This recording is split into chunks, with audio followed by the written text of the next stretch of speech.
Hi, it's Tuesday, and it's Thrifty Tim. Of course, it's uh, past 12 o'clock here, so this is Tuesday afternoon with Thrifty Tim.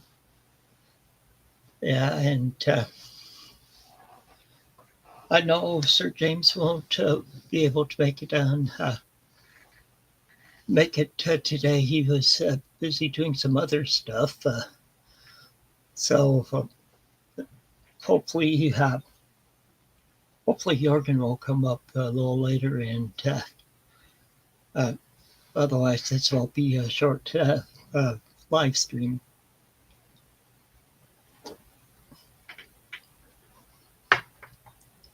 And let me do something real quick. And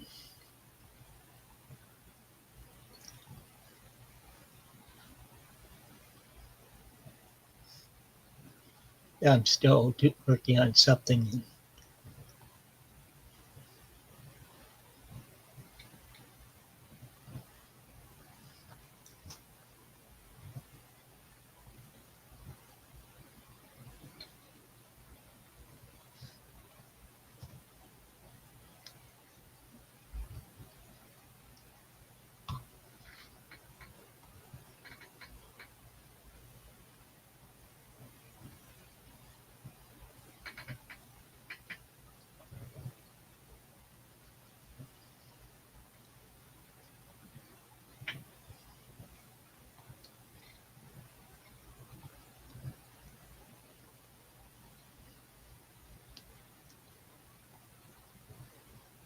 Okay, well, I'm back. I was just sending. Oh, hi, Alana, or Elena, I should say. Sorry about that. Uh, so, what did I say? I have two viewers here. Yeah, I was that. What I was doing there, I was sending text over to Jorgen, so he'll see it when he gets on. Okay, so uh, I've been doing a lot of reading lately. Sorry, I didn't have have a live stream last week. I ended up having to go. I ended up in the emergency room a couple days after the last episode I had, and and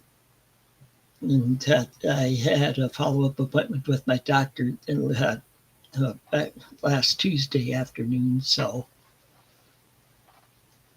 that's why I didn't have a live stream last week. But I'm back today. I'm running a little behind there, so I know I'm waiting for some of this. I'll just start showing you some of the what I'm starting to do, and I might change it a little different. I might just make it uh, daily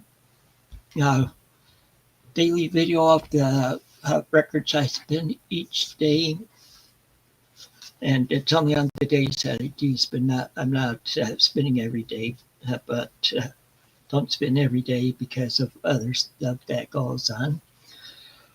Well, anyway, I'll show you what I've been spinning.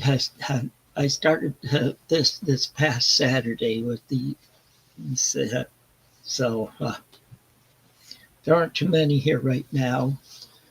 Uh, they are the Marshall Tucker Band, Searching for a Rainbow. This is of course, this is from 1975 on Capricorn Records. And bigger hits that the songs that you've most likely heard from this album are Far on the Mountain and Can't You See? And yes, Charlie Daniels plays the fiddle with them on this throughout the album. Uh, and after that, I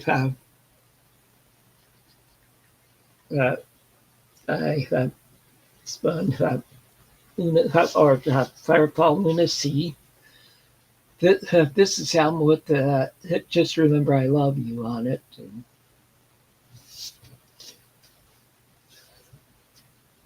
And after I show you these records, I'll be showing you some of the more books from my collection. A lot that I haven't read yet. Okay, this one is The Lover Boy, Get Lucky.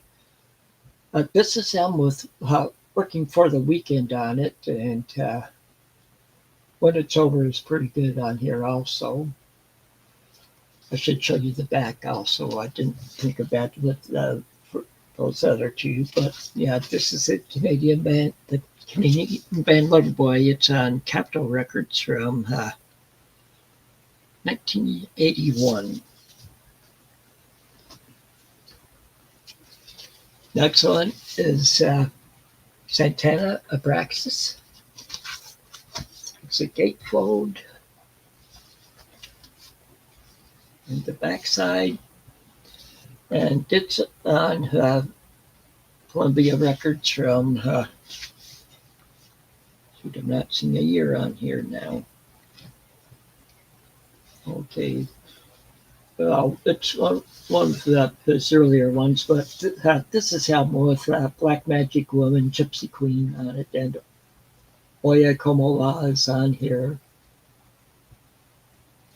And those were the big ones from on this one. Okay, then for something completely different from those, this is a German album. See, I was stationed in Germany when I was in the Air Force. I was in Germany for 6 years of my 10 years. And I can't remember the translation of the title, but it's Holly Hello and it's with Robert Thaler, or Thaler as we pronounce it in English, and Linzerbaum. But it's so it's just records full of good German band music. Next one is the Marshall Tucker Band, California Dreams. There's the front. It's a gatefold. And the back. And it's on Capricorn Records from 1977. And this song has a hit. I heard it in a love song on it. That is on this one. And next one, Foghat album that I really like. This is their album Night Shift. This is one of my favorite albums of theirs.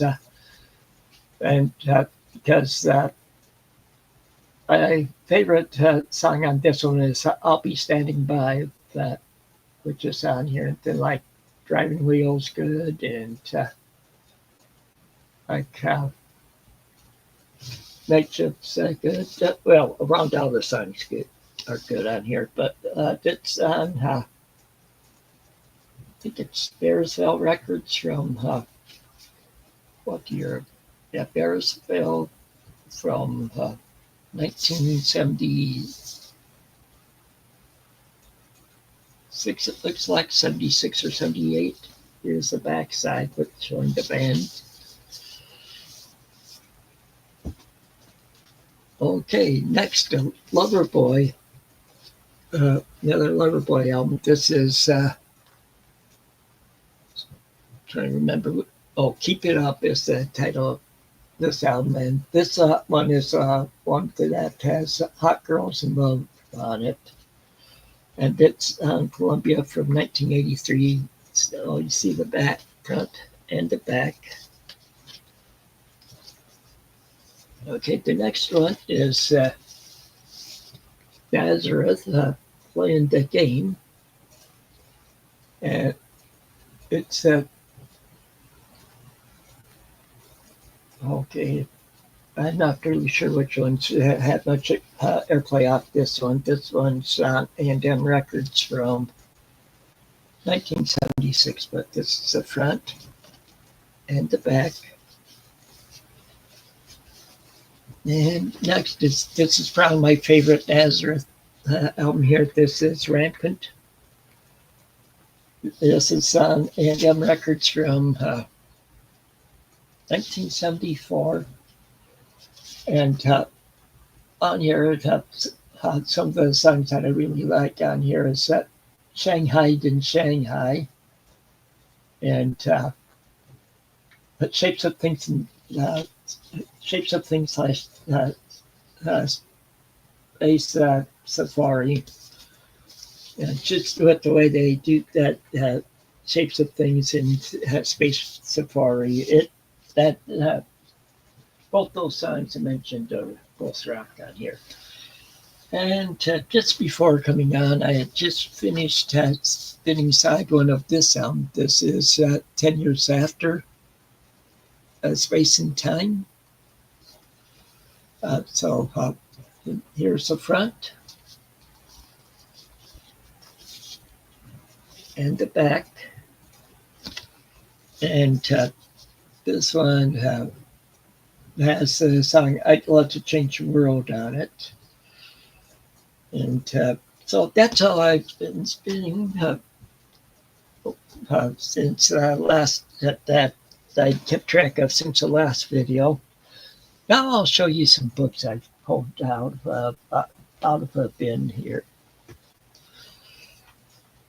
And you'll probably notice that you can probably tell what type of books I like to read from when you see these. First off, I have by Steve Grafton. It's J is for Judgment. If I remember right, this is part of the I wouldn't see it's at Millhome, I think it is, series. I haven't read any of them yet, but I do have a number of the books now. And okay, then next is Patricia Cornwell, Southern Cross. Well, the Tony Ivanovich one is pretty much a mystery. These are like these Patricia Cornwell are more like medical thrillers. She's it's the because this series is anyway. This isn't the Case Arpetta series where she's a medical examiner, and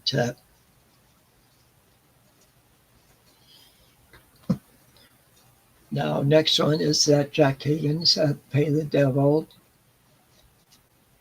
These are more like spy thrillers. They are about stuff like that. Next one, another Sue Grafton, F is for Fugitive. Okay. Ken Follett, The Man from St. Petersburg. And I know several of his fall under like a political thriller. Okay, here's another mystery. This is John Sanford, Easy Prey.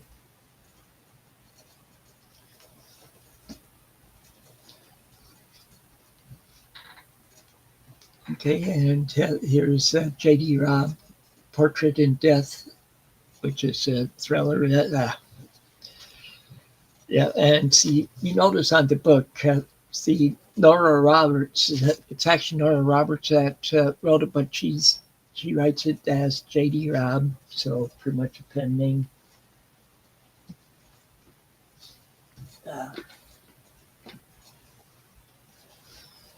Okay, Joseph Wamba, The Blooding. This is actually more of a true crime book. It's talking about when the first time fingerprints were used to solve, or like it as the first murder case solved by genetic fingerprinting.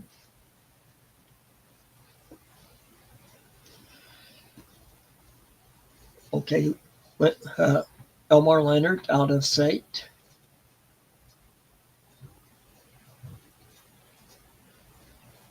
And it's more like a crime thriller, somewhere like something like that. Okay, here's one. It's called. I got this at a library sale. Not at the, or I might have gotten at that library actually. This is Hostile Wars by Peter Hutchhausen, Igor Cruden, and R. Allen White. It's pretty much like a techno thriller.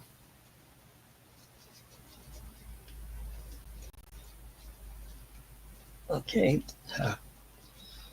Some more Jack Higgins, Day of Reckoning. Okay, The Front by Tom Rob Smith, if I remember right. This isn't the Child 44 series. This might be a different series or standalone. Okay. Having some more books here. Jeffrey Deaver, Talking in Tongues. And this are usually like mysteries or crime thrillers. And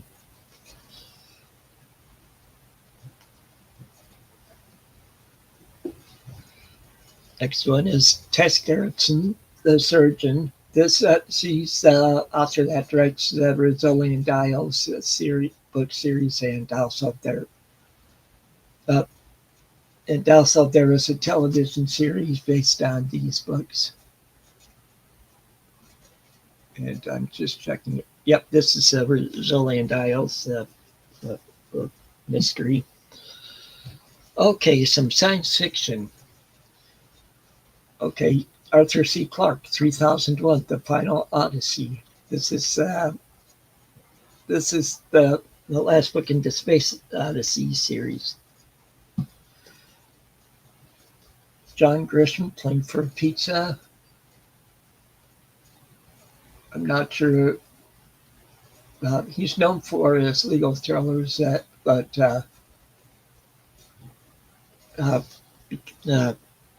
I'm trying to see on this one because I'll just read you the blurb on back.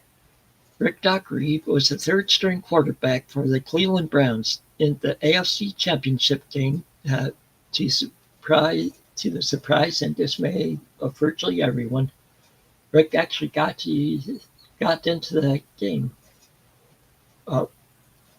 with a 17-point lead, just minutes to go.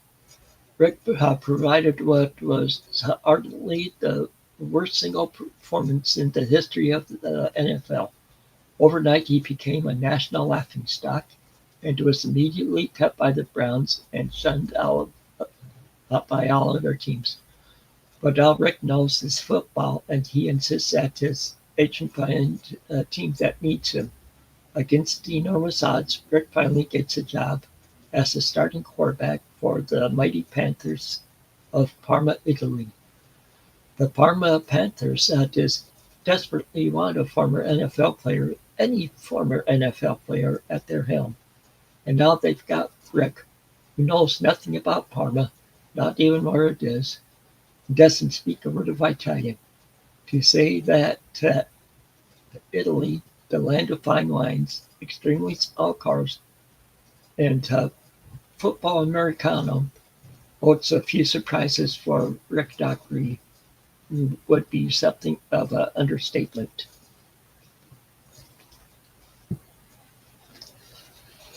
Okay, Kathy Reichs had Grave Secrets. She's the one that writes the books in the Bone series, including the television shows.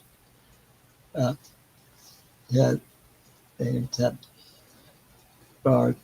Bones are, you could say, Temperance Brennan. And just making sure, yep, this is in the Temperance Brennan series. Okay. Iris Johansson Firestorm. I got this at like a cheap at a garage sale. I know it's not in the greatest condition, but I got it for under $1. So Robert Loveland, The Osterman Weekend. He writes crime thrillers and also some spy type stuff. Like he's the one that wrote the first 3 books in the Bourne series, in the Jason Bourne series. Okay.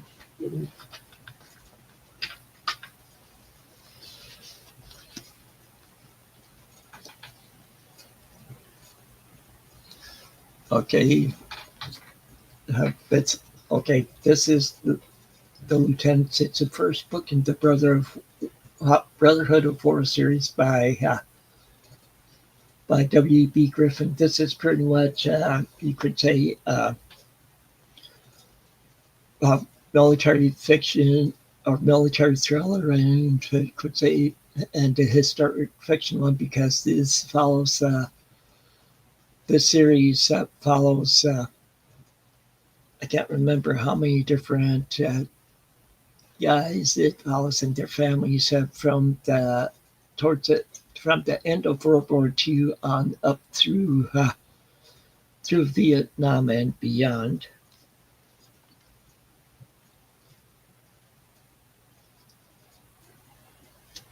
Frederick Forsyth, no comebacks. I think this is a short story collection of his. This book here, there's like 4 stories in it, if I remember right. Just checking to make sure.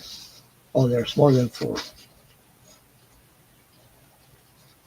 There's 10 in here. So, pretty much crime short stories.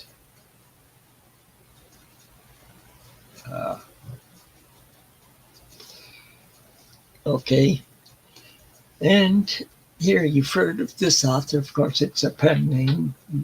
Don't know who actually wrote it. This is Richard Castle, Deadly Heat. Of course, Richard Castle was one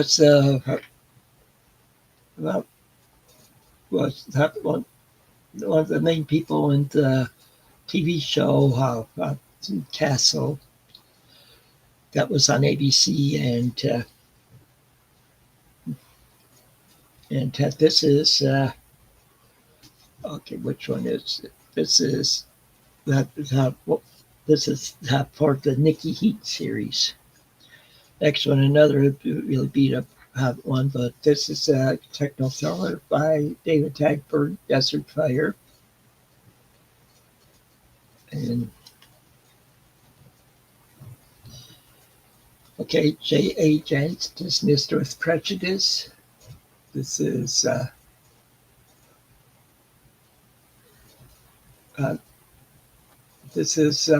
in the Detective J.P. Beaumont series by her. Okay, Joseph Wambaugh. This is the Choir Boys, and of course he's known for writing like police procedurals, and that's what this is. Okay, some more.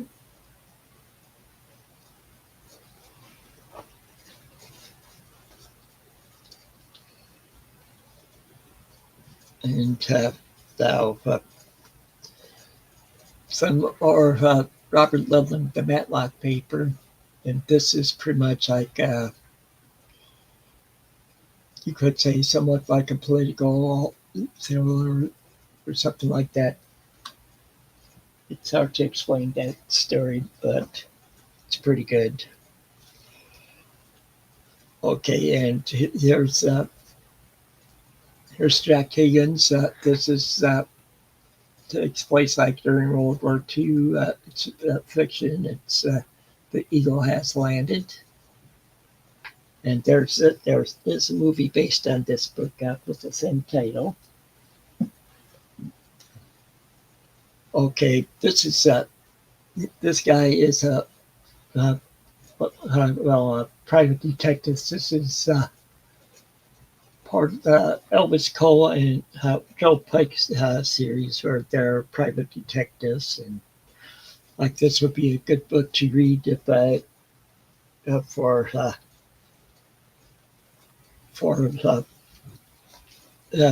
Private Eye July, which is a new reading event that's on BookTube starting or for next month. But I'll be reading a different Robert Cray one for that because I've read the first two in the series and I want to read the third one. Okay, John Sanford's Secret Prey. Of course, I showed you he has a couple of different series which are crime thrillers, if I remember right.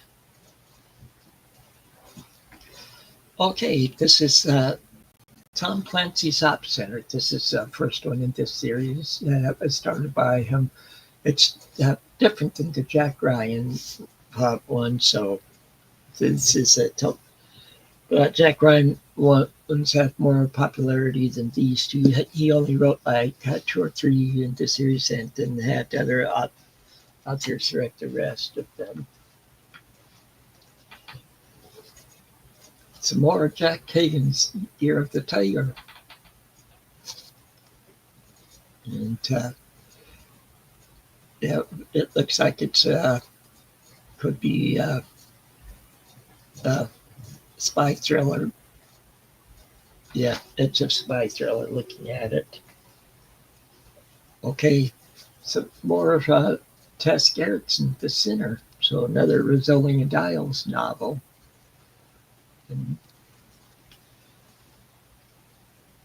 okay, and this one is Trevanian, Instant at 20 Mile.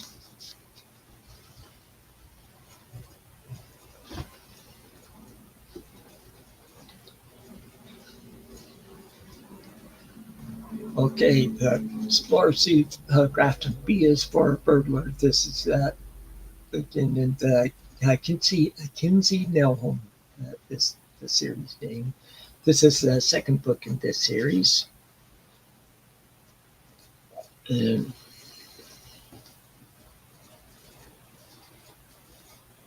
here's a third book in this series. This is C is for Corpse.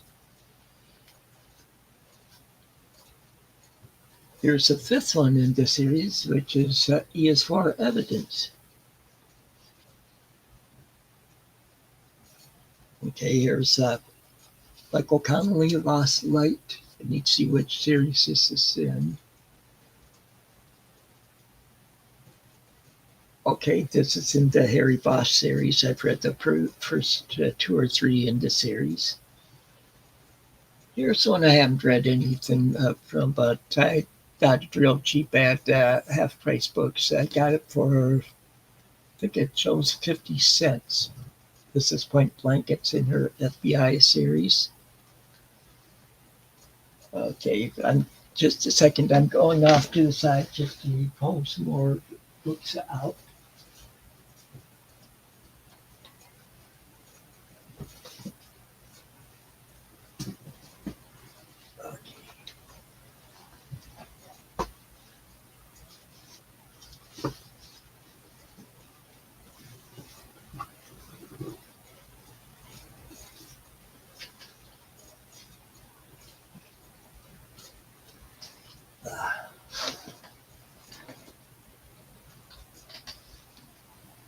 Okay, I'm back. Okay, this one is by Dale Brown. It's Dale Brown's Dreamland. Dale Brown writes techno thrillers, sort of like Tom Clancy, but Tom Clancy's are usually with the Navy, where Dale Brown is Air Force. He was a navigator in the Air Force, the U.S. Air Force, and I'm a U.S. Air Force veteran. Okay, another series started by Tom Clancy. This is Tom Clancy's Net Force, and this was written by by Steve Perry wrote this one. So it's another type of techno thriller. And here's another series started by him. This is Power Plays. This is the number one in this series. This was written by Jerome Priestler. This is Wild Card.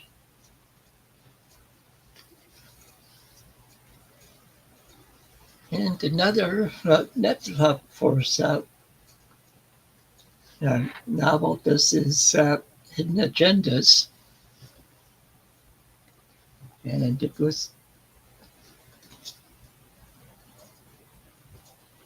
doesn't really say who wrote this one. It says who created it. It might be written by Tom Clancy and Steve Peace.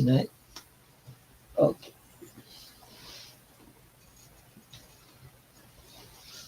Okay, here's a guy. I haven't read anything by him yet, but he's techno thrillers also. This is Stephen Kuntz, Final Flight.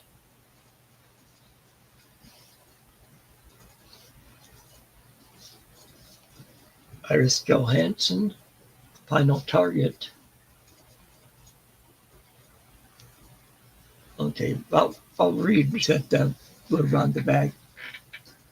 Melissa Riley arrives at her sister's isolated Virginia country home to find herself plunged into a deadly drama. There, the renowned Dr. Jessica Riley is attempting to draw the daughter of the President of the United States out of a severe catatonic trauma. The last thing Cassie Andrea saw was an organized team ruthlessly murdered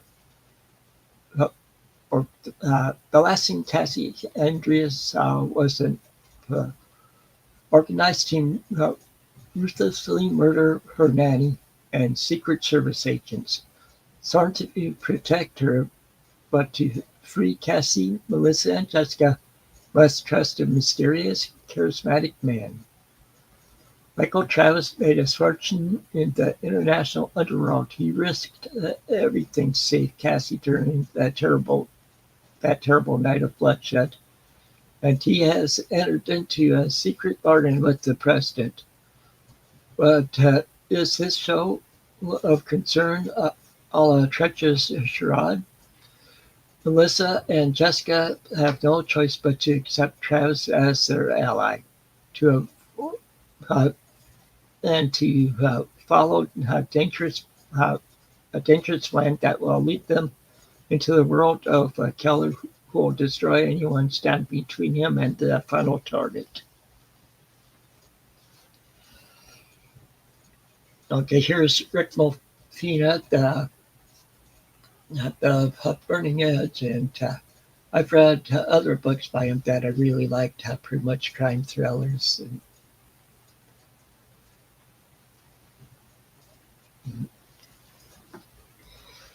And this one has two books in it by two different authors. This is from the Transgression series, which is the books like this where it has a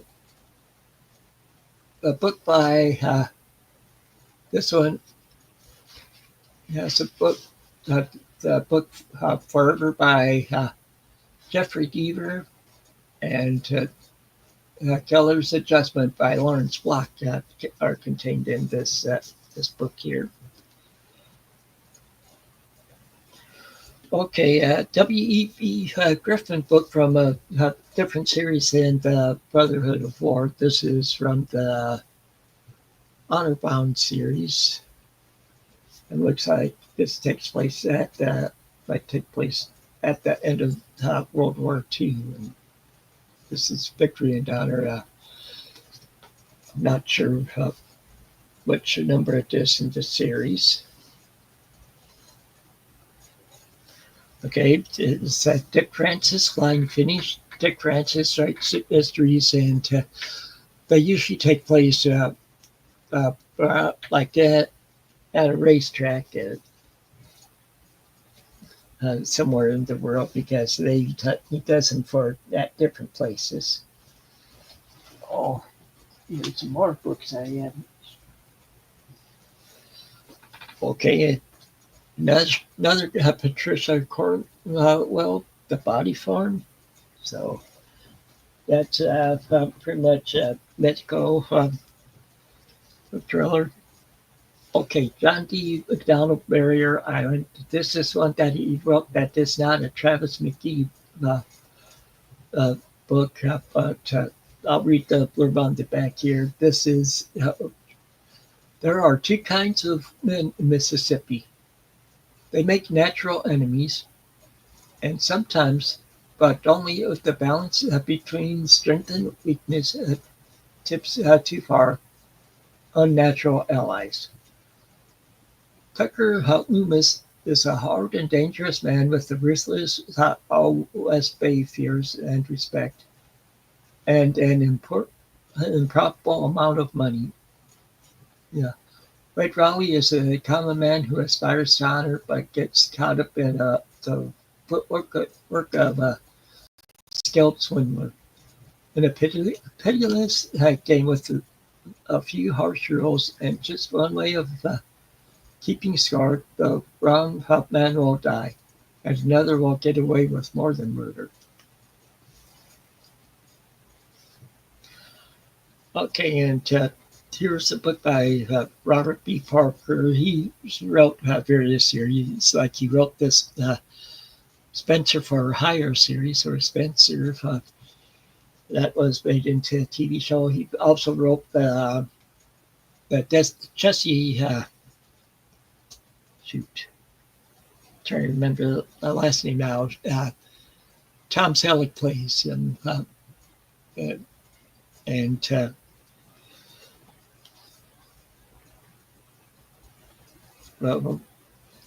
well, anyway, I'll read the blurb on the back of this one. Sonny Randall is on again with Richie, the ex-husband she never stopped loving and never seemed to be able to let go.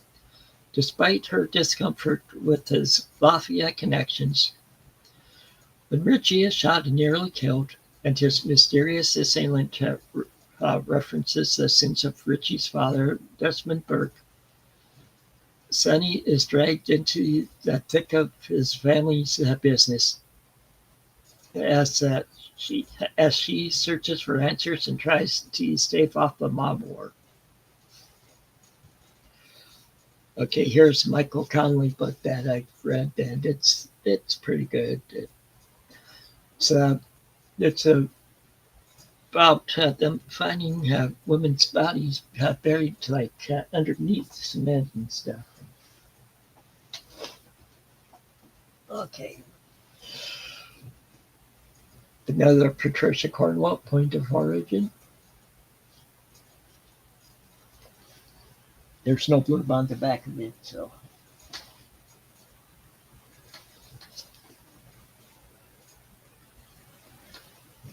Okay, this one's owned by David Morrell. He's the one that wrote the first or the Ramble books, and but this is different series. I'll read the blurb for you in a minute. He's written a number of series and other books, but around my favorite by him is trying to remember, is it 4 books, something like that, of that takes place in Victorian London. It's that his Thomas De Quincey series, and they follow like a policeman in Victorian England, and like Thomas De Quincey and his what is it, niece or something like that, at solving these crimes. And of course, Thomas De Quincey was big on using drugs back then. like lanolin is the big thing that he did. Okay, another Iris Johansson book. This is The Killing Game. Oh, wait, I was going to read the blurb on this one. I forgot. I'm just doing this to kill some time until Jorgen comes on. Now, I'll read this blurb. David Morell's Creepers was a Polish event, a powerful, edgy, dark thriller by a master of the genre. A New York Times bestseller, it won the prestigious Bram Stoker Award and earned numerous critical praise. Scavenger, Morell's latest novel, takes us in a harrowing new direction. A desperate high-tech scavenger hunt for a lost 100-year-old time capsule. Frank Ballinger, the resolute but damaged hero of Creepers, now finds himself trapped in a nightmarish game of fear and death. To save himself and the woman he loves, he must play by the rules of a godlike game master with an obsession for unearthing the past. But sometimes the past is buried for a reason. Scavenger is a brilliant, frightening hunter-hunted tale that layers modern technology over the dusty artifacts of earlier times. Ballinger and a handful of unwilling players race against the game's relentless clock, only to discover that time is not the true enemy. Morell's trademark action sequences are embedded with fascinating historical clues that make Scavenger a thrill-a-minute page turner, as well as a mesmerizing literary experience. Oops.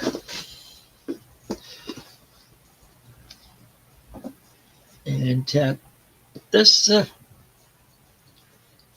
here's another, this is, like I said, Iris Johansson, Killing Game. This is a Eve Duncan forensics thriller, so it's a forensics thriller, or it's sort of like the CSI, where it's they're solving the crimes with forensic science. And I'll read the blurb on here. The killer knows Eve Duncan all too well. He knows the pain she feels for her murdered daughter, Bonnie, whose body has never been found. He knows that as one of the nation's top forensic sculptors, she'll insist on identifying the 9 skeletons underneath on a bluff near Georgia's Talladega Falls. He knows she won't be able to resist the temptation of believing that one of those skeletons might be her daughter's. But that is only the beginning of the killer's sadistic game. He wants everyone on one. Oh, he wants Eve one-on-one, and he'll use his ace in the hole to make sure she complies. And he won't stop playing until he claims the prize he wants most, Eve's life. Okay, this next one is nonfiction. It's about D-Day. It's part of the abandoned. It's one of the abandoned war books, and it's written by David Howarth. It's by D-Day, the 6th of June, 1944. This is a specially illustrated edition. Okay, here's another Catherine Coder FBI one, Blowout. There's no blurb on back. Just like this one doesn't either. This is John Sanford, Naked Prey. It's part of his Prey series of mystery of crime thrillers.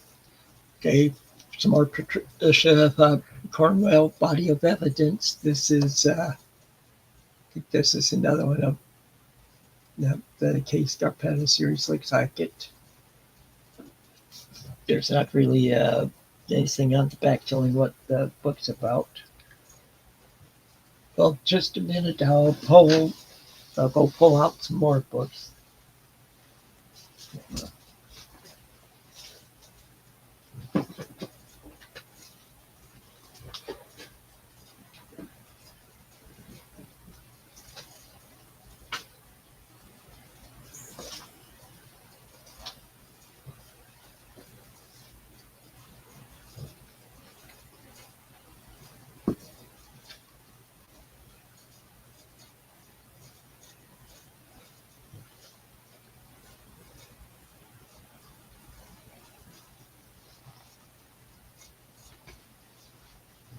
I'll be back shortly, just over here. So.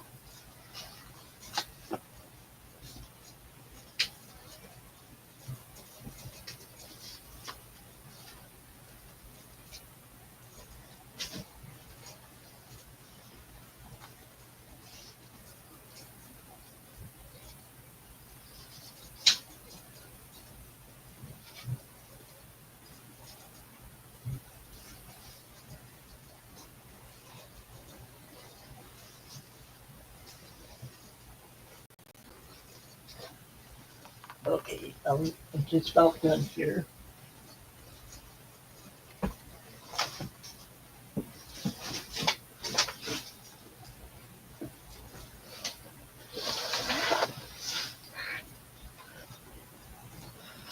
Okay, so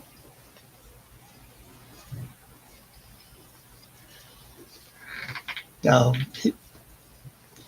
they pulled those out now, or that have been. Okay, first one is Patricia Cornwell, case of case of death, and not sure whether this is in the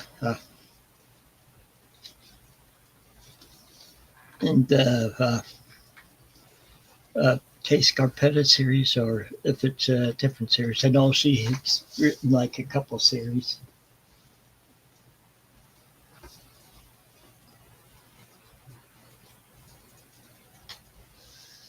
Okay, here we go. One that I haven't read yet, but I hope I should sometime soon, is 2001: A Space Odyssey. By Arthur C. Clarke. I have this full series. I haven't read any of them yet, but I've seen the movie for this one. Okay, here's some more Joseph Wambaugh, Finnegan's Week. And I can read you on the back of this what it says. Okay. Tim Finnegan is a San Diego police detective and wannabe actor who's passing midlife crisis and heading straight for midlife meltdown. The last thing he wants when he is gearing up for a TV audition is a routine truck theft case. The last thing he needs after 3 messy divorces is a sexy female investigator assigned to the case. Finn's abysmal luck is holding out.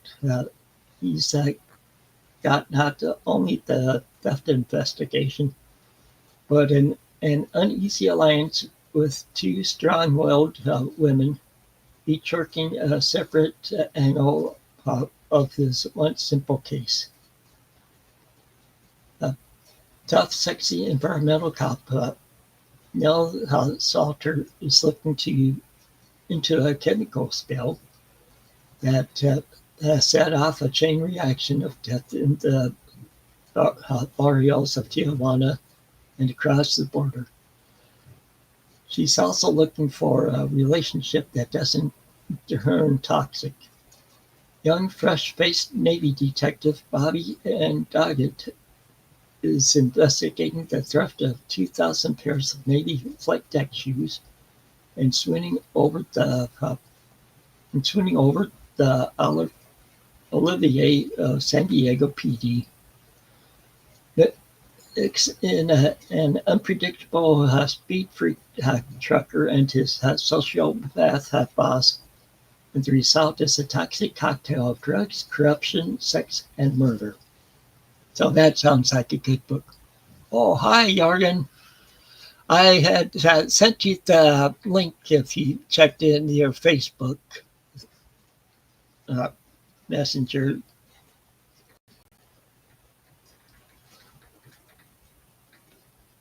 I'll send it again to you.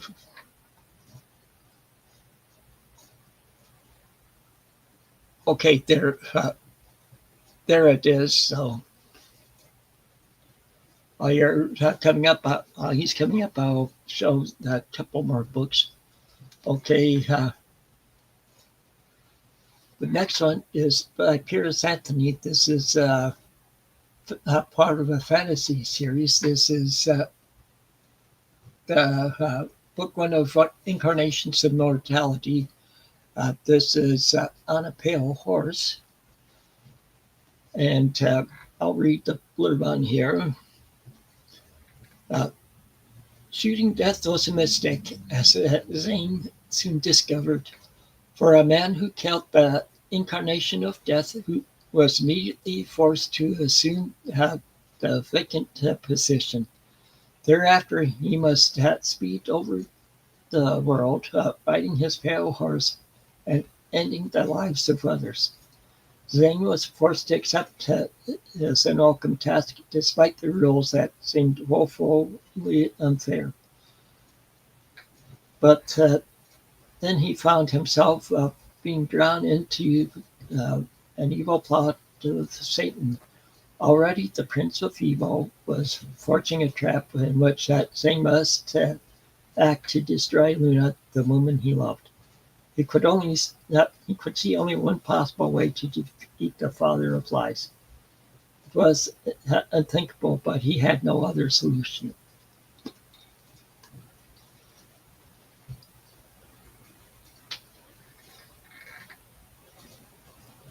Okay, and here's another. Okay, this is a psychological thriller, or it might be a medical thriller. This is by Stephen Wright, Critical Conditions. I'll read the blurb on it real quick. When Dr. Alan Gregory is called to ICU on an emergency, he finds himself in the heart of medical tragedy. 15-year-old Merritt Strait lies clinging to life after a suicide attempt.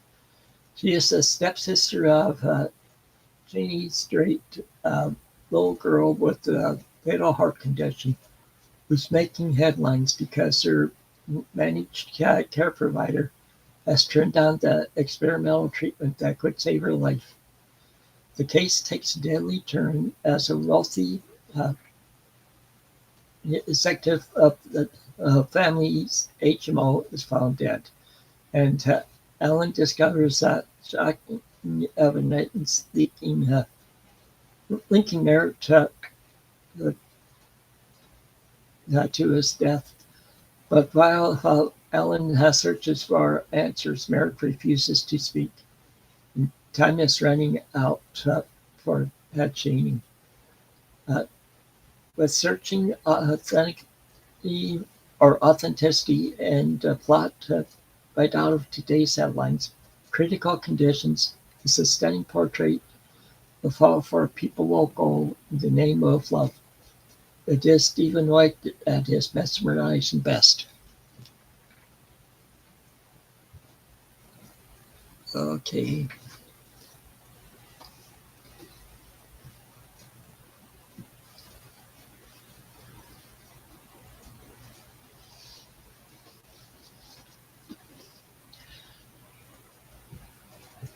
Okay, here's another W.E.B. Griffin novel. This is in the Badge of Honor series. This has been in blue. And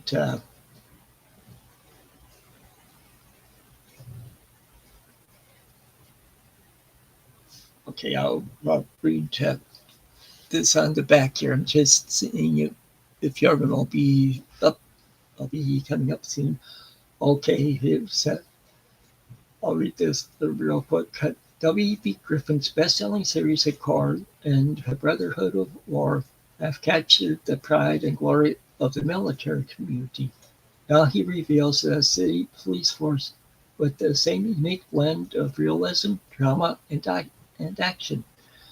Here are the brave men and women behind the badge as you've never seen them before. Their hopes and fears, their courage and heroism, sparked by a single shocking event, the killing of a cop in the line of duty.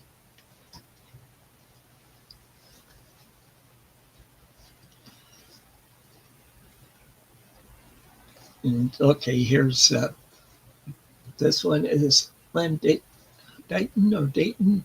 This is XPD. And okay, and so has the start blurb on here. 1979. A stolen World War document is about to surface, propelling the most ruthless secret agents of Great Britain, America, Germany, and the Soviet Union into a desperate battle of wits and violence. If made public, this document would reveal a clandestine meeting in June 1940 between Winston Churchill and Hitler to discuss the possibility of England's surrender. For almost 40 years, this shattering secret has been closely guarded, that anyone who learns it must die. His life stamped expedient demise, or XPD.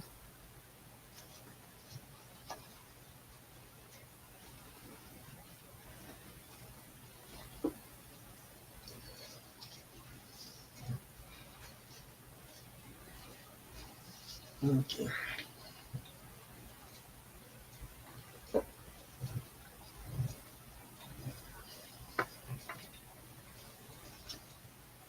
Okay, here's a book by Martin Cruz Smith. This is in the Arkady Renko series, which is takes place in Russia. Usually, okay. When the corpse of a Russian is hauled from the oily waters of Havana Bay comes Arkady Renko comes to Cuba to identify the body. Looking for the killer, he discovers a city of fated loneliness, unexpected danger, and bewildering contradictions. This investigation introduces him to a beautiful Cuban policewoman.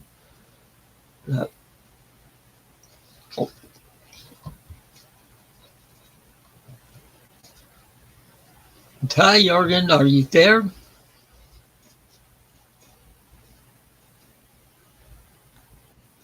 Hi, Jorgen. Howdy. So how are you doing today? Okay, how are you? Okay. I'm glad you came on because I've been showing books for a while. I started off with some records, what I've been spinning in. Where's James today? He was helping a friend out with something. Okay.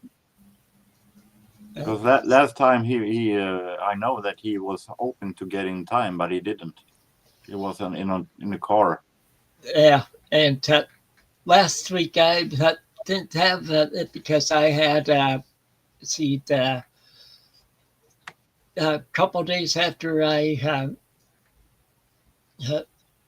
after the last one I had done, I ended up in the emergency room for like 5 hours. And last Tuesday, I had a follow-up appointment with my doctor last Tuesday afternoon. So nothing bad, I hope. I had blacked out for like 5 minutes, and a bunch of women saw it happen. I come to and they were all staring at me and stuff. My wife was among them, so they took me by ambulance to the hospital, and it, they figured part of it might have been dehydration, but also they noticed that my blood pressure was low too. So, and I'm thinking it was more with the blood pressure that caused it, because we noticed when I stand up, my blood pressure drops. So Okay. so they've had, so they stopped having me take one of my blood pressure medicines, and my blood pressure's been showing pretty good anyway. So have you picked anything up lately? Nothing, not that much of my own. Only a couple of jazz albums. Okay, and I'll make you big. And Goofus, for those who doesn't know, is an instrument. well, I was wondering because the Goof is 5. Goofus is kind of a blend between it looks like a saxophone and sounds like a blend between accordion and harmonica.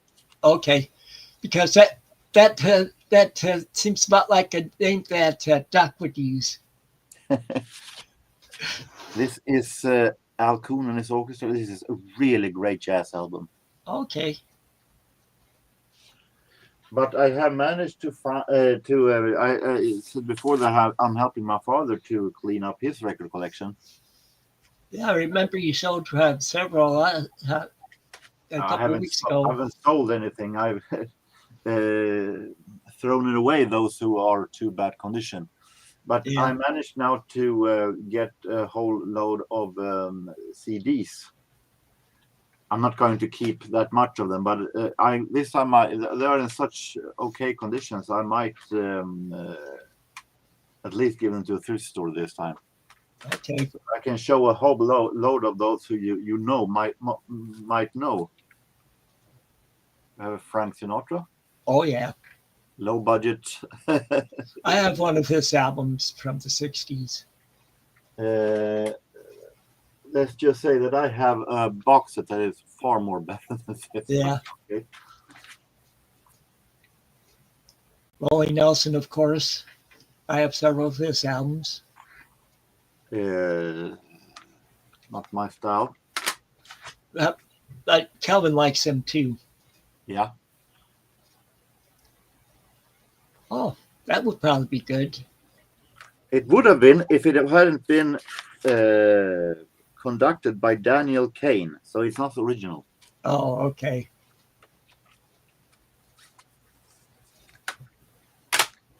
This is a series that comes over and over. Country classics released by Reader's Digest. So this is Patsy Cline. Okay. Patsy Cline in a 3 CD box set. Oh, that would be nice to have. 2 CD box sets, sorry. Okay. So, not my music, but Giants of Country, and in this case it is Jim Reeves, John Horton, Don Gibson, and Slim Whiteman. Slim Whitman. Those I only heard of Jim Reeves. Yeah. The other one that Calvin would like.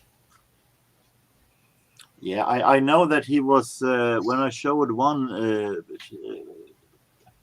some of the records on James stream. He was very interested in them, but it's a little hard to send them overseas, especially Yeah, right now. prices. So I'm not sure that will be possible at the moment. This is a Swedish collection called Ljuva Country Legender, Sweet Country Legends. Okay. Which means the Cashes, Buck Owens, Dolly Parton, Chris Christopherson, Tammy Wynette, Waylon Jennings, and so on and so on. Well, speaking of Dolly Parton, I saw a video like last week. It's Motley Crue's putting out a new album. And I've heard that. she sings with them on Home Sweet Home. She doesn't do too bad of a job on that. Too bad the song is horrible from the beginning, so it doesn't make any difference in my opinion. Yeah, I know you don't like a lot of that hard metal or hard rock. And I have no problems with if there are ballads, but Motley Crue has done one great song, and that is "Smoking in the Boys' Room." With the rest, I can skip. that wasn't an original. It was originally done by Brownsville Station in the 70s. Yeah, but Motley Crue does a really great version of it. So Yeah. Paul Anka. Okay, I have some of his stuff. And for the interesting thing is that Anka in Swedish, means duck. Okay. Basically, in Sweden, he's called Paul Duck.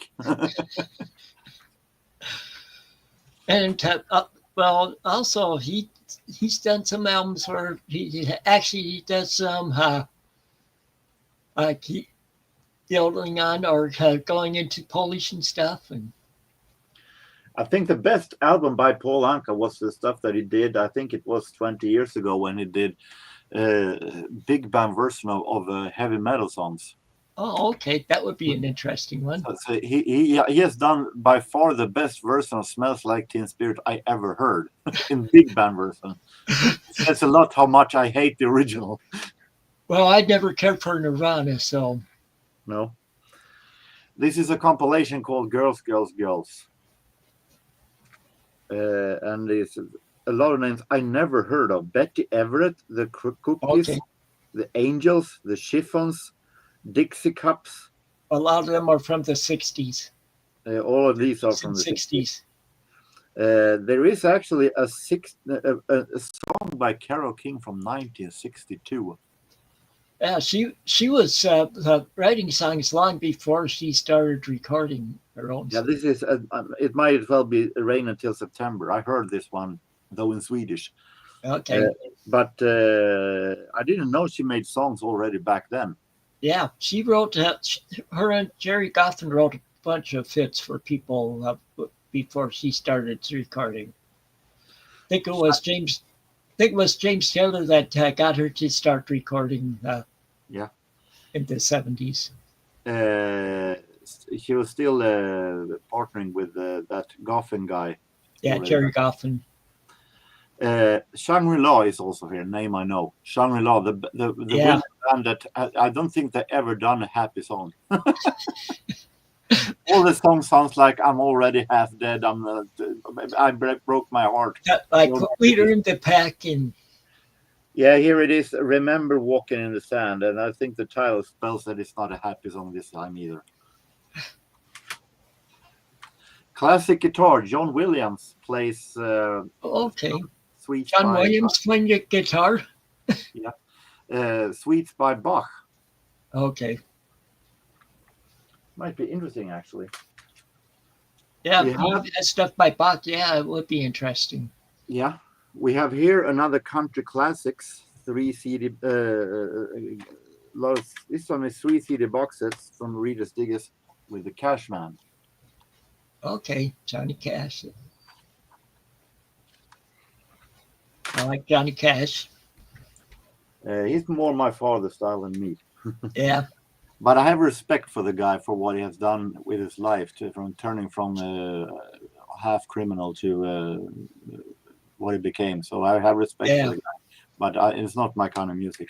Jim Reeves, more kind of my kind of music. But I have a compilation by him. That's one I like him. That's one of Callan's favorites. Yeah, one of few country guy that I actually can listen to. If I remember right, Callan has all his albums.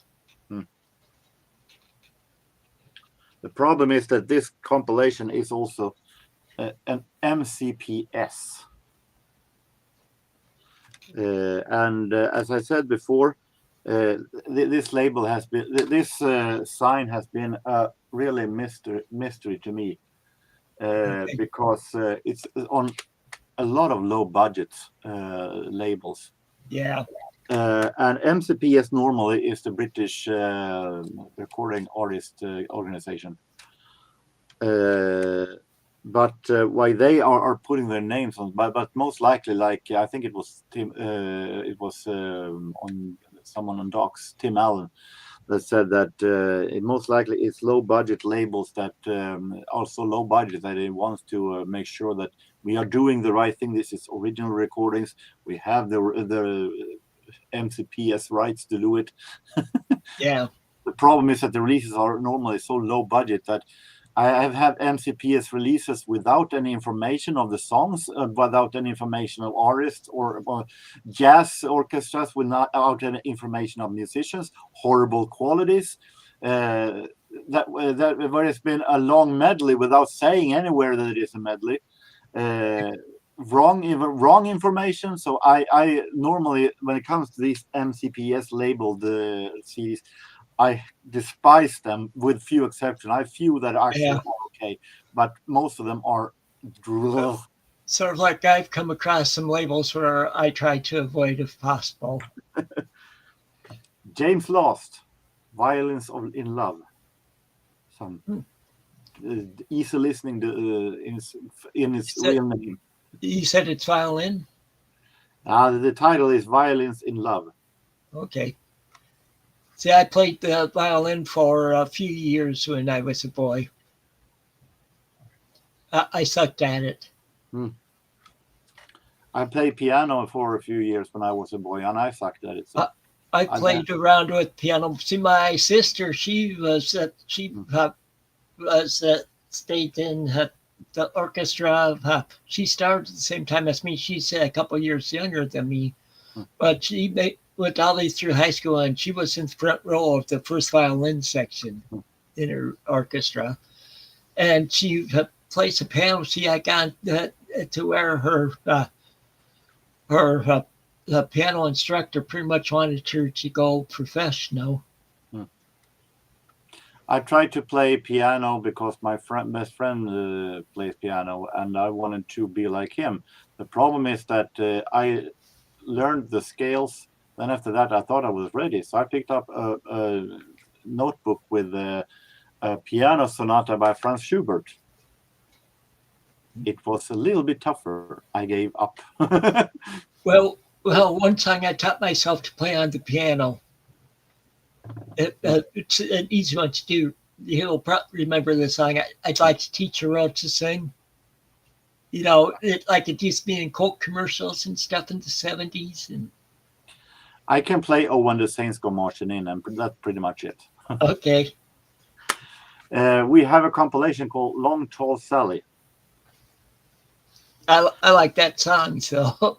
Which is Bill Haley, Little Richard, Lloyd Price, Jim Vincent, and Del Shannon, and so on. More of the same, Heroes of Rock and Roll. Okay.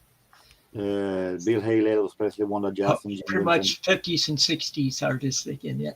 Yep. I like getting stuff from that time period, so stuff like that. Not my style, with a few exceptions. I like Red River Rock by John and the Hurricanes here. Okay. And then we come to more 20 greatest Western themes. Okay. So pretty much theme songs for Western shows, huh? Yep, but still no original. Yeah. And in true MCPS fashion, because yes, it doesn't say anywhere which orchestra it is this time.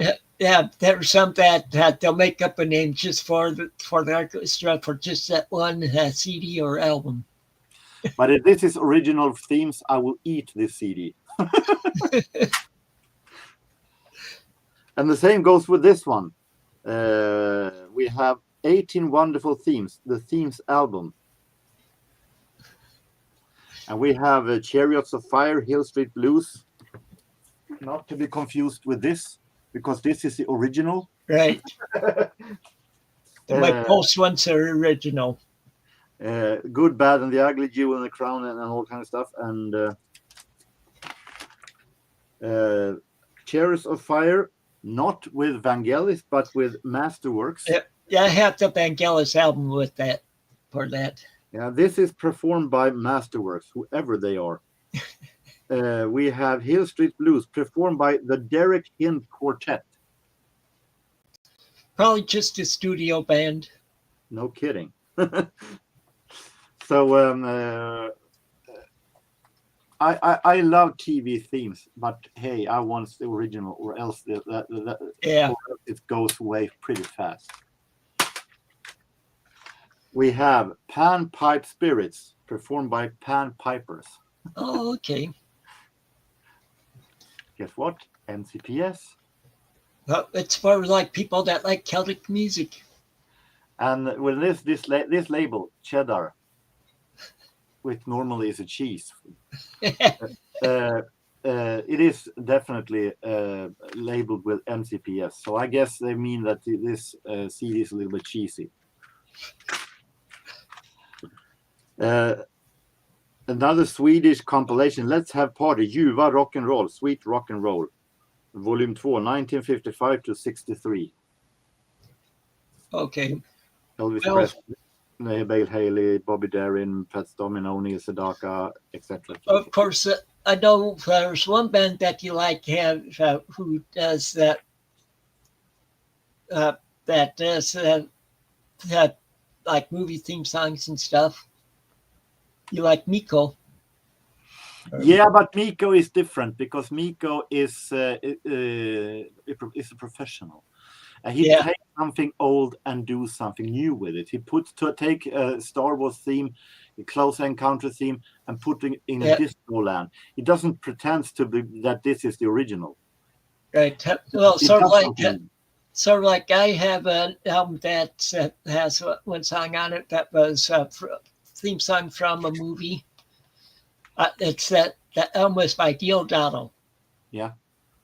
Because in this case, they're taking the original and tries to do as close to original and pretends that it's original and give it and sells it and sells it like it is the original. When people buys it, then it's not the original. Yep. But Miko tries to do a cover that actually sounds something different.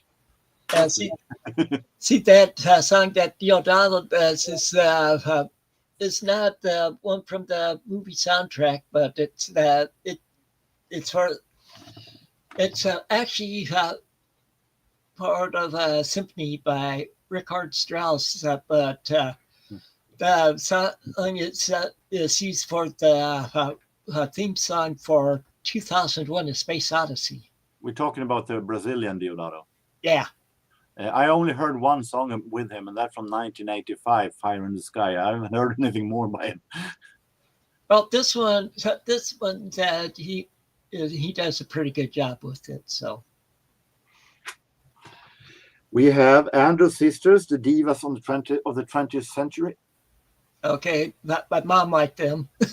Not my style. They are more and they used to be on the Lawrence Welk show, which my mom had to watch every Saturday evening when I was growing up.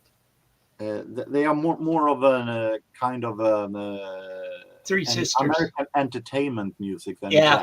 I prefer jazz, real jazz. England's Glory, rousing themes for the road to victory, which is a football. Okay. We have Odo Joy, we have Pomp and Circumstances, Rule Britannia, and performed by have absolutely no idea. One of them actually has Jose Carrera singing, so it isn't all that crappy. Not my style, but seriously orchestral. Royal Philharmonic Orchestra playing Hits by Phil Collins. I prefer the original. Yeah. We'll Meet Again. We have a compilation by Vera Lynn.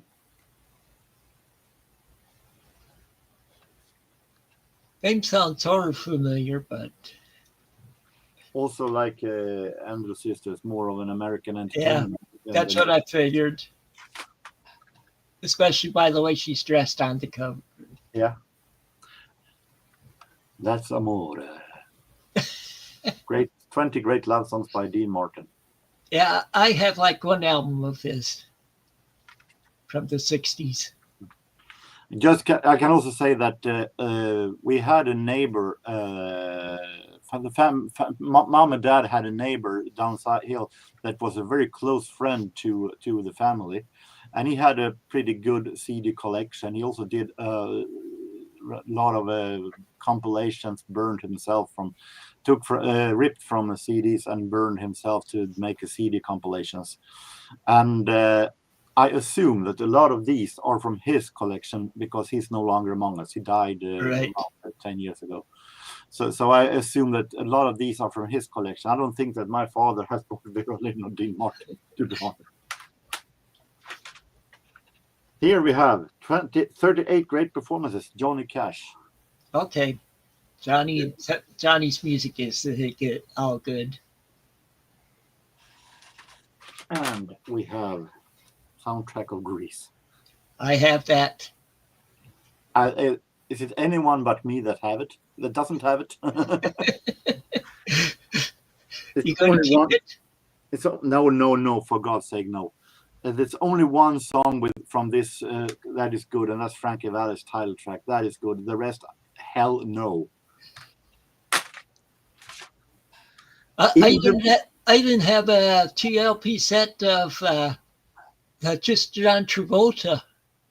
Yeah. It's a little too cheesy rock musical for my taste. This is the Glenn Miller Orchestra UK. Okay. So UK.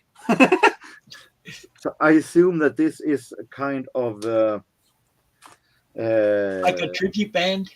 Yeah, or yes, it might be tribute band.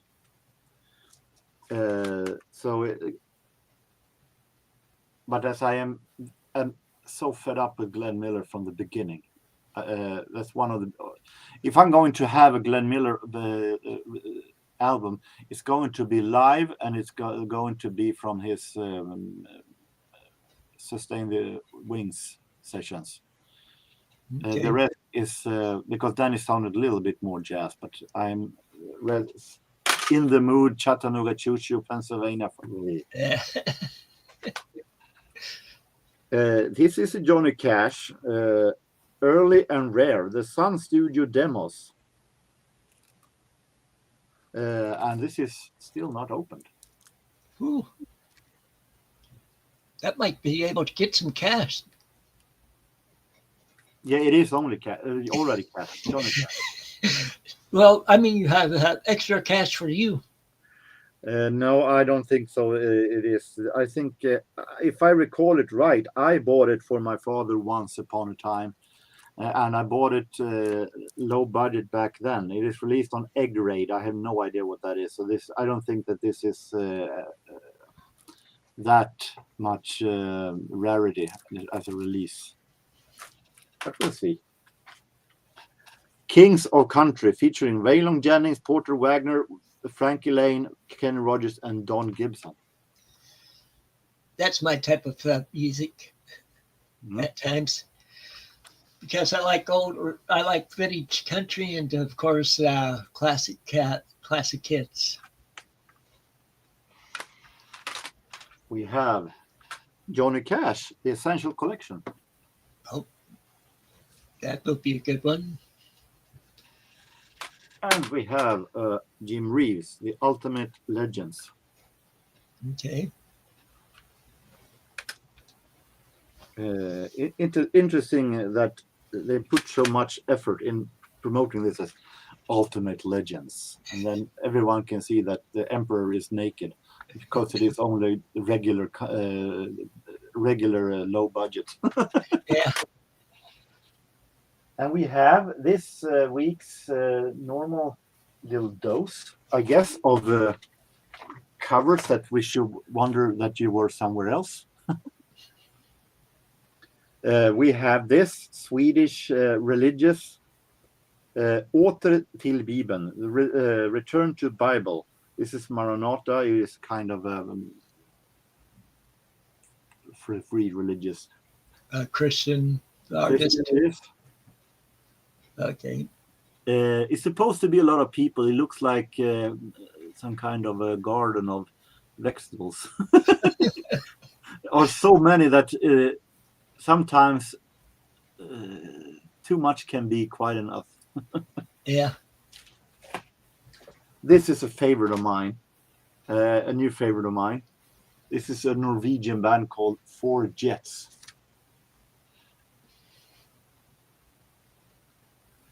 Looks like a bunch of clowns there. Yeah, the album title is called Part-Time Clown. But how they pronounce clown is interesting. How they spell clown. What the hell is this supposed to be? Looks like that's supposed to be some type of bird. I think it looks like some kind of a muted fish with albino problem. This is a real classic of cults. I will keep the record only for that, I think. Fashion. Oh, look at him. He looks ridiculous. Matching shirts and coats. Now, this doesn't, on the cover, looks that awful. This is a dancing orchestra called Stig Lawrence with Dagmar. It looks pretty normal. But amazing that these guys can shrink. Look. Fit on one arm. Look, I shrunk the kids.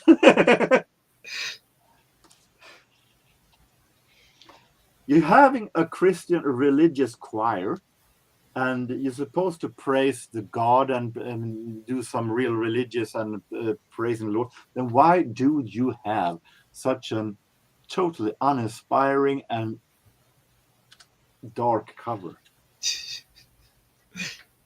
Someone thought that we can't have a total black. When go outside, lay on the ground and put some autumn leaves.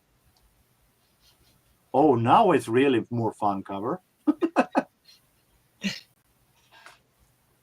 Instead of just putting the band on the front cover. Yeah. The band is on the back, or sort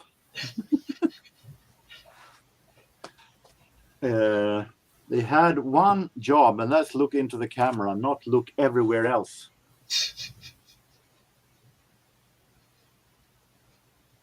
Looking down on the floor, two of them. Well, I was going to say maybe some of them are trying to look down her top. Country 5. This photograph has had one job, and that was to do a really great cover of a fantastic nature. This could have been a really great cover, but look how they screwed it up. Yeah, I remember. I saw that picture, I think. Oh, I showed that. Okay. It might have been that, or I might have seen it, or you might have put it on Facebook. Oh, I remember that one. Okay. Then I have. That's all I had. Okay. They're going to be a video pretty soon with crazy album covers. Oh, okay. Yeah, you said you were thinking about doing something like that, so. I have material I can say for it. Yeah. So, do you have any record fairs or anything coming up? No, not until autumn. Not till autumn. It is summertime. It's pretty dumb to have a record fair in when people are on holidays. Yeah. No. I actually, for once, bought a book. This is Swedish legendary rock group Eldkvarn that I'm a huge fan of. This book was released. We have in February an annual book sellout in bookstores, which I think it was around 15 years ago, maybe 20 years ago. I was hoping to buy this one, but it was way too expensive back then. So ever since then, I was hoping to find it on a thrift store for a cheaper price, and finally I got it. Well, I can't get to it now, but there's one book I have that you might like. It's one book. It's Aerosmith. They Not were ordered with a guy. It's about the band. okay. This is a picture of the book of the band. They tell about each and every album, the work of it. They having friends telling about their works, and they having where they talk about. They have of course lyrics, but also where they talk about what they thought of when creating the lyrics of and creating the songs. So this one I was really happy to find for $4.50 now. Yeah, it's not bad, especially with it being hardcover. Also, Yep. Not often I can show books. yeah, James shows books more, but like he wasn't on a couple weeks ago, and not today. Yeah, and then he was out with a friend, and he was hoping to get back in time, but he didn't. Yeah, he had texted me about that. So But normally when I buy books, it's in 95% comics. yeah, I know you're into comics. So see, we have a TV station here now. See, Doc gets the same channel. It's a network, and here in the U.S. and he lives just over the Canadian border, so he can get the U.S. stations. And it's and they they were started with just throwing like old shows, but they created a new channel where it shows old cartoons. So like the Hanna-Barbera, and then like of course Scooby Doo's on there, and like Bugs Bunny, and then they show and it's not only old movies. They even show old Popeye ones and Betty Boop, and then they go into the 80s and stuff too, like with some of the anime ones they had from the 80s and all that. I only remember two Popeye cartoons actually, and from when I was a kid. I saw Popeye where he took on those the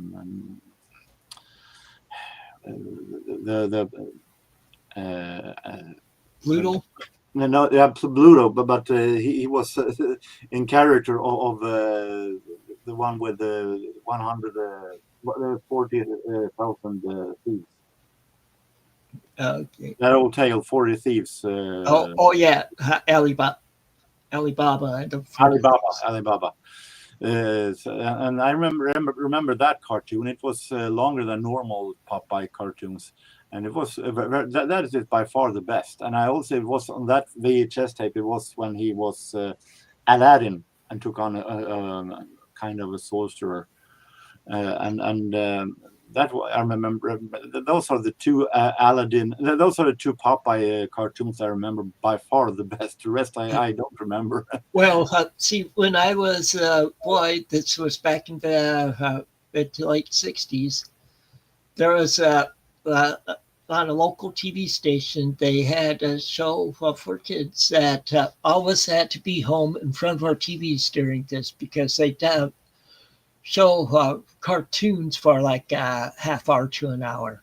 But they called it Bart's Clubhouse, and different groups go on there and watch it at the station.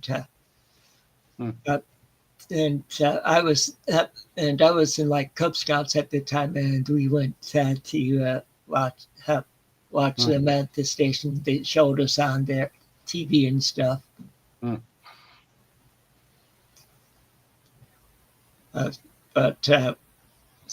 But my wife likes to watch that channel because sometimes if she doesn't know what she wants to watch, she'll say, just put on cartoons. Always works. Yep. So, Oh, I have cartoons on DVDs, but most of them or should I say, almost all of them are Walt Disney. yeah.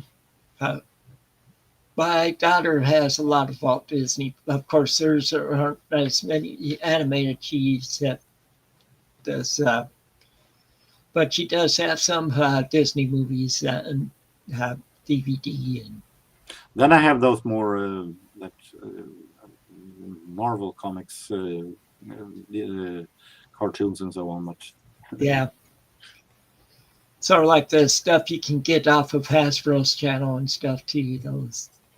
yeah, I have 2 boxes with Spider-Man. One from very early from the 60s, 70s, and one from those animated stories from the 90s. Yeah, and like G.I. Joe and Not G.I. Joe. I haven't been that much into them. I started to watch the Hasbro are releasing now some of the feature long, or should I say, they are continuing episodes that I put together into one long movie. okay. And those I'm trying to go through. But otherwise, I have one problem with G.I. Joe, and that is there are far too many G.I. Joe agents, and I can't separate head or shoulders from them. Yeah.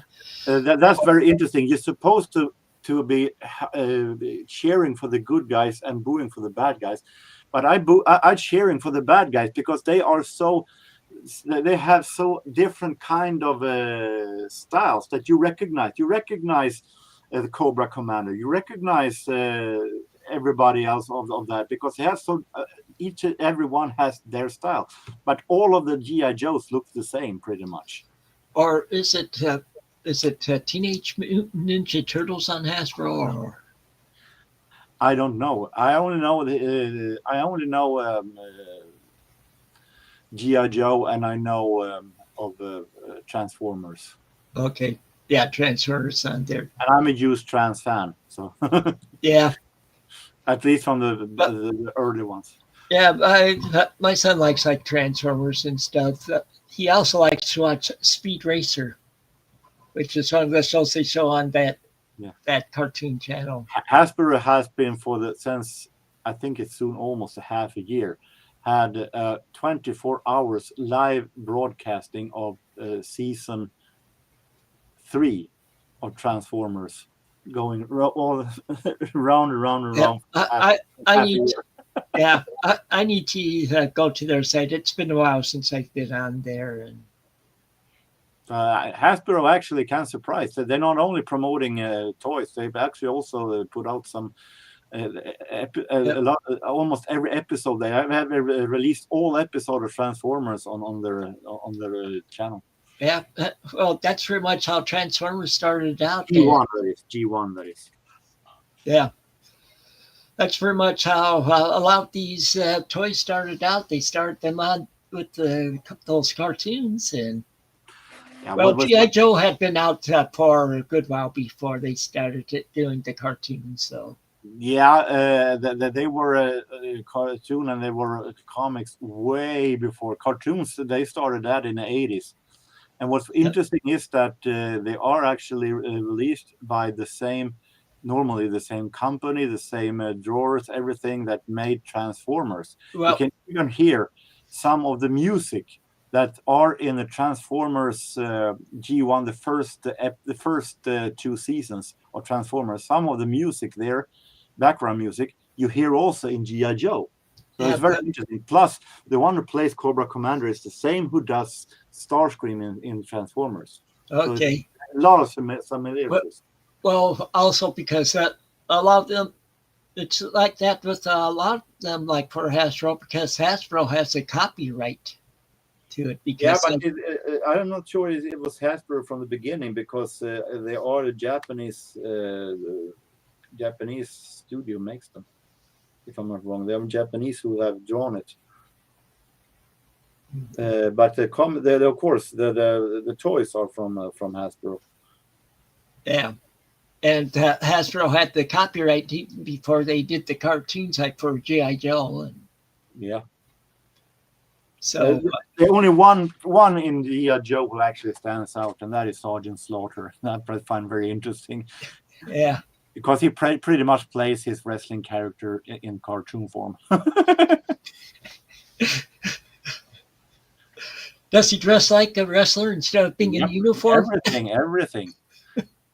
And if I remember right, WWE was not that keen on that. I think he got fired from WWE in the mid 80s because he did that cartoon against Vince McMahon Sr.'s orders, pretty much like Hulk Hogan.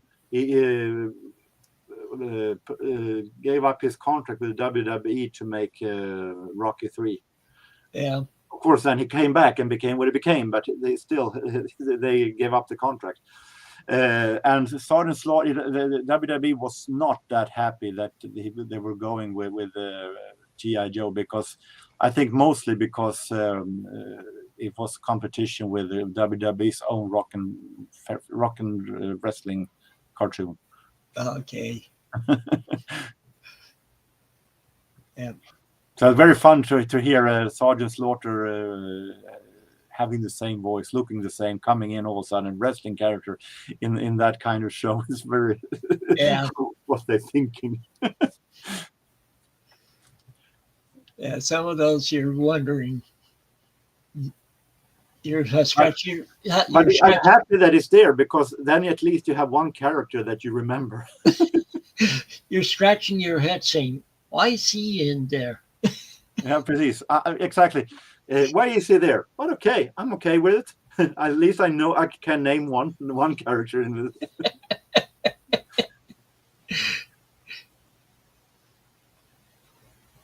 No, it's very interesting. How the hell we're supposed to remember about 20 soldiers from the G.I. Joe team at the same time? I mean, at least in many others, they can at least have 5 at a time that they pick from the team. No, we're going to have all 20 at the same time in the screen.